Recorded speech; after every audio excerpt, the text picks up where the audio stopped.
Bismillahirrahmanirrahim. Assalamualaikum warahmatullahi wabarakatuh. Alhamdulillah wa syukurillah wa la hawla wa la quwata illa billah, amma ba'du. Mari anak-anak sekalian kita buka muhadarah kita hari ini dengan membaca basmalah. Bismillahirrahmanirrahim. Alhamdulillah anak-anak sekalian, minggu yang lalu kita sudah membahas bagian daripada hadis ahad, yakni hadis al-masyhur dan al-aziz. Hari ini kita akan membahas salah satu bagian daripada hadis al-ahad, yakni al-gharib. Al-gharib secara makna lughah sifatun musabbahah, ismun musabbahah bimakna al-munfarid atau al-ba'id an aqaribihi. Makna secara lughah hadis gharib ini adalah diambil dari sifat musabbahah yang maknanya adalah al-munfarid, sendirian, atau al-ba'id an aqaribihi, orang yang jauh dari teman-temannya. Maka ada satu hadis ini sangat terkenal, ya. Badal Islam ghariban wa sayaudu ghariban fatuba lil ghuraba. Awal munculnya Islam itu gharib, asing, ya. Asing itu artinya jauh dari kebiasaan masyarakat lingkungan, dan akan kembali Islam itu menjadi asing. Maka baiklah orang-orang yang asing. Secara makna istilah hadis gharib ini ma yanfaridu bi riwayatihi rawin wahid, hadis yang dimana diriwayatkan oleh perawinya satu, ya. Apa yang dimaksud dengan kalimat ini?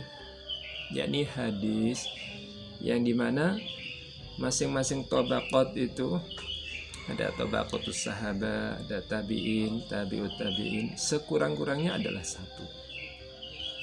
Maka kalau hadis itu sekurang-kurangnya 3, kemarin kita sudah bahas hadis masyhur. Kalau 2 namanya al-aziz, dan yang ketiga manakala sekurang-kurangnya 1 orang dalam masing-masing tabaqat itu, maka disebut hadisnya adalah hadis al-gharib. Anak-anak sekalian, hadis gharib ini para ulama hadis ada yang memberikan nama lain, yakni al-fardu. Maka al-fardu ini juga makna dari hadis al-gharib itu sendiri. Kadang mereka bukan menyebut hadis gharib tapi hadis al-fardu. Anak-anak sekalian, sekarang pembagiannya. Hadis al-gharib itu dibagi menjadi 2. Yang pertama adalah al-gharib al-mutlaq. Al-gharib al-mutlaq. Apa itu al-gharib al-mutlaq? Yakni maka al-ghurabah fi asli sanadihi, atau ma yanfaridu bi riwayatihi syakhsun wahid fi asli sanadihi. Hadis gharib mutlak ini adalah hadis di mana yang satu, jadi yang meriwayatkan itu satu, itu fi aslus sanad. Aslus sanad itu adalah di level para sahabat. Jadi kalau ada hadis yang meriwayatkan hadis itu di level sahabat itu hanya satu, maka itu disebut gharibnya gharib mutlak. Hadis ini dicontohkan hadis Rasulullah sallallahu alaihi wasallam, innamal a'mal binniyah wa innamal likulli imri'in ma nawa. Sesungguhnya niat itu tergantung, sesungguhnya amal itu tergantung niatnya. Hadis ini kenapa disebut hadis al-gharib al-mutlak? Karena hadis ini yang meriwayatkan satu-satunya sahabat, yakni Umar bin Khattab. Nah, Umar bin Khattab ini satu di antara perawi hadis ini ya. Dan di kalangan sahabat hanya satu, yakni Umar bin Khattab. Yang kedua, anak-anak sekalian, disebut al-gharib an-nisbi, atau yang disebut dengan al-fardu an-nisbi. Apa yang disebut dengan al-gharib an-nisbi? Huwa ma kanat al-ghurabah fi asna'i sanatihi. Fi asna'i sanatihi. Manakala yang satu itu ya, perawi yang satu, yang gharib yang kita maksud adalah fi asna'i sanatihi, di tengah-tengah sanad ya. Artinya di kalangan sahabat itu mungkin banyak, tapi mungkin di tengahnya itu ada misalnya tabi'in atau tabi'ut tabi'in, itu satu orang yang meriwayatkan, maka disebut hadis ini hadis al-gharib an-nisbi. Hadis ini diberikan contoh anna nabiyya sallallahu alaihi wasallam dakhala Makkah wa ala ra'sihi al-mighfar. Jadi Nabi sallallahu alaihi wasallam ketika memasuki kota Makkah, salah itu pada waktu Fathu Makkah, dan di kepalanya Rasulullah sallallahu alaihi wasallam itu ada tutup kepala ya, kayak orang Arab sekarang ini ya.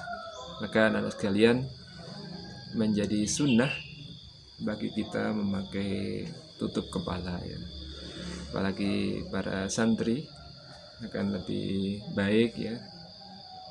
Apalagi ketika kita sholat, lebih baik kita memakai tutup kepala ya. Itu bagian dari hadis yang disampaikan oleh Anas. Nabi Shallallahu Alaihi Wasallam itu memakai tutup kepala saat memasuki kota Makkah. Anak-anak sekalian, di sana memang ada beberapa pembahasan ya. Di dalam hadis al-gharib ini ada yang di dalam istilah-istilah dunia hadis, ada istilah tafarrudu as-siqah bi riwayatil hadis. Tapi insyaallah artinya ada sebuah hadis di mana perawinya itu di antara yang lain itu ada orang-orang yang betul-betul siqah. Predikatnya adalah sangat dipercaya ya. Siqah itu kumpulan daripada adil wal dhabit ya. Ada istilah lain, tafarrudu rawin muayyan an rawin muayyan. Ada istilah seperti itu. Artinya ada rawi dengan tingkatan tertentu di antara tingkatan rawi yang lain. Ada tafarrudu ahli balad au jihad an baladin au jihatin ukhra. Jadi ada istilah di dalam dunia hadis seperti itu ya, tafarrudu ahli balad.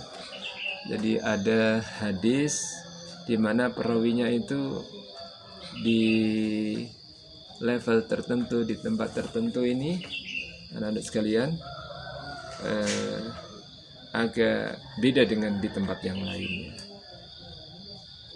Demikian anak-anak sekalian, semoga kita semuanya dimudahkan oleh Allah Subhanahu wa taala untuk selalu belajar ya di musim-musim pandemi ini. Semoga anak-anak sekalian segera Allah cabut pandemi ini hingga anak-anakku sekalian bisa berkumpul bersama sahabat yang lain. Kurang lebihnya mohon maaf, wabillahi taufiq. Assalamualaikum warahmatullahi wabarakatuh.